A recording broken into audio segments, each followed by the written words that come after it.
जय माता दी दोस्तों, कैसे हैं आप सब।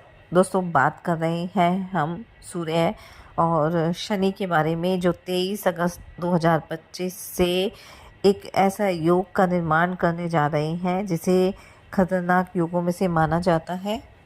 सूर्य और शनि दोनों मिलकर षडाष्टक योग बनाने जा रहे हैं और इस अवस्था में शनि की जो टेढ़ी नज़र है वो सूर्य पर रहेगी और इसी वजह से काफ़ी राशियों पर इसका नकारात्मक प्रभाव भी रहने वाला है। सूर्य और शनिदेव 23 अगस्त को शाम 4:32 पर एक दूसरे से 150 डिग्री पर होंगे, जिसे षडाष्टक योग का निर्माण होगा। क्योंकि जब दो ग्रह एक दूसरे के अष्टम और छठे भाव में होते हैं या फिर एक दूसरे से 150 डिग्री का संयोग भी होते हैं तो षडाष्टक योग का निर्माण होता है। और आप सब जानते हैं कि इस समय शनिदेव मीन राशि में वक्री अवस्था में विराजमान है और सूर्यदेव अपनी ही राशि सिंह राशि में विराजमान है। ये जो योग है वो आमतौर से अशुभ माना जाता है क्योंकि ये दोनों ग्रह एक दूसरे के विरोधी होते हैं। सूर्य जो आत्मा, पिता, अधिकार का कारक ग्रह है, जबकि शनिदेव कर्म, सेवा का कारक ग्रह है और उनके बीच यह संबंध जीवन के विभिन्न पहलुओं पर नकारात्मक प्रभाव भी डाल सकता है।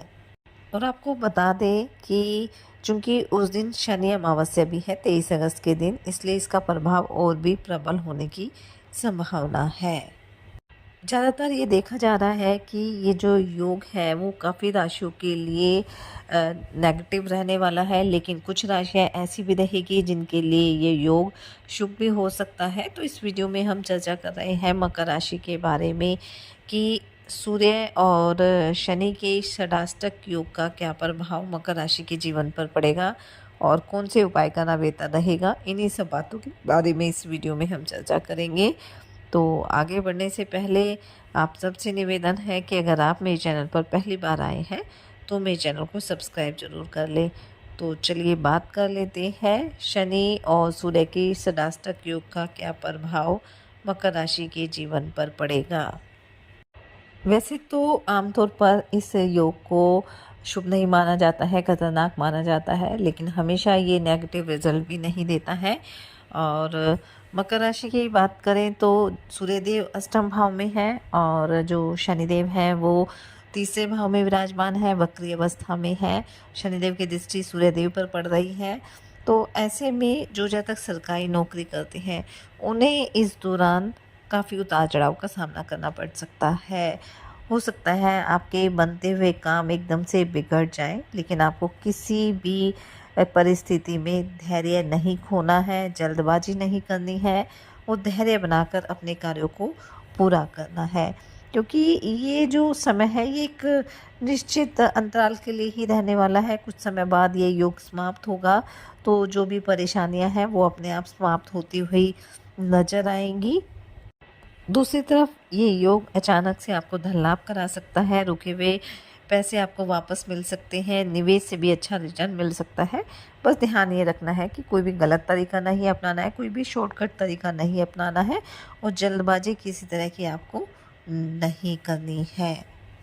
इसलिए इस दौरान धैर्य रखें, सोच समझ कर निर्णय लें और थोड़ा सा अपने स्वास्थ्य का ध्यान रखें। स्वास्थ्य को लेकर लापरवाही ना बरतें, खान पान का ध्यान रखें, योग ध्यान मेडिटेशन करते रहें ताकि आपका स्वास्थ्य हर तरह से उत्तम बना रहे। इस दौरान विदेश यात्रा के योग भी बन सकते हैं और विदेश में जाकर करियर कारोबार की शुरुआत करना चाहते हैं तो उसके लिए भी समय अच्छा रहने वाला है। इस दौरान आपको अपने पारिवारिक जीवन को लेकर भी थोड़ा सतर्क रहना है, क्योंकि कोई बाहरी व्यक्ति आपके जीवन में प्रवेश कर सकता है और जिसकी वजह से घर परिवार में अनबन होने की आशंका रहेगी। इसलिए इस दौरान समझदारी से काम करना है और कोशिश करें कि आपके घर परिवार के, आपके कारोबार की जो भी बातें हैं, जो भी योजनाएं हैं, वो हर किसी के साथ आप शेयर ना करें, किसी अजनबी पर भरोसा ना करें और अपने घर परिवार के सदस्यों के साथ एक सामंजस्य बनाकर आप चलें, सभी के साथ सहयोग करें ताकि आपके घर परिवार में सुख शांति बनी रहे। क्योंकि शनिदेव की अशुभ दृष्टि रहेगी सूर्य पर, इसी वजह से आपके वैवाहिक जीवन में भी जीवन साथी से तनाव बढ़ सकता है। इसलिए आपको हर तरह से इस बात का ध्यान रखना है कि आपके रिश्ते मजबूत बने रहे। हो सकता है इस दौरान करियर में भी बदलाव की नौबत आ सकती है, इसलिए किसी भी तरह के बदलाव को लेकर आपको परेशान नहीं होना है। जितना आप समझदारी से आगे बढ़ेंगे, जितना आप धैर्य बनाकर चलेंगे, समय आपके लिए उतना ही अच्छा रहने वाला है।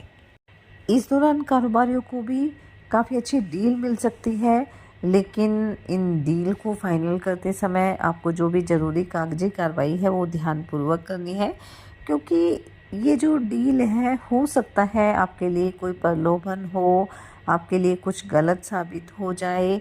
तो ऐसे में जितना आप बड़ों की सलाह लेकर चलेंगे, आपके लिए समय उतना ही अच्छा रहने वाला है।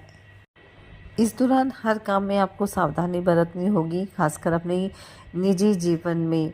आपको किसी भी परिस्थिति में अपनी बात दूसरों पर थोपने से बचना होगा, अन्यथा घर परिवार में अनबन बढ़ सकती है।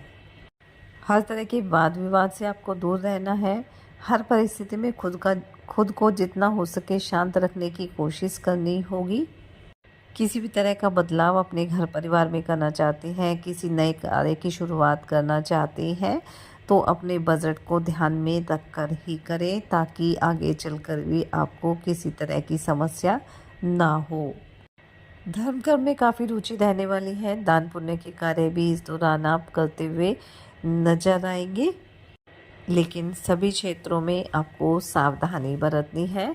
और इस दौरान कुछ उपाय भी आप कर सकते हैं, जिससे आप शनिदेव की टेढ़ी नज़र से बच सकते हैं, क्योंकि उपाय न सिर्फ इस षडाष्टक योग में आपको राहत दिलाएगा, बल्कि जो भी धन संबंधी परेशानियां हैं वो भी आपकी दूर होंगी और आपके जीवन में सुख समृद्धि आएगी।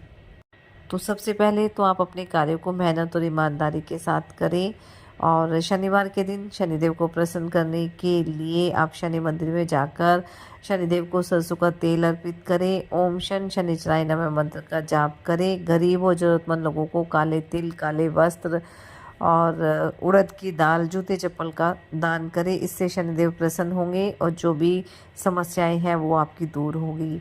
शनिवार के दिन ही पीपल के पेड़ की आप पूजा अर्चना करें, दीपक जलाएं, पीपल के पेड़ की 7 परिक्रमा करें। ऐसा करने से भी शनिदेव अगर कुछ नेगेटिव प्रभाव आपको देंगे तो वो दूर हो जाएंगे। और सबसे ज़रूरी कि आप हनुमान जी की पूजा अर्चना अवश्य करें, हनुमान चालीसा का पाठ करें। ऐसा करने से शनिदेव की कभी भी वक्र दृष्टि आपके ऊपर नहीं पड़ेगी। हर रोज़ हनुमान चालीसा का पाठ करने से मानसिक शांति मिलती है और शनि दोष से भी मुक्ति दिलाने में ये सहायक होते हैं।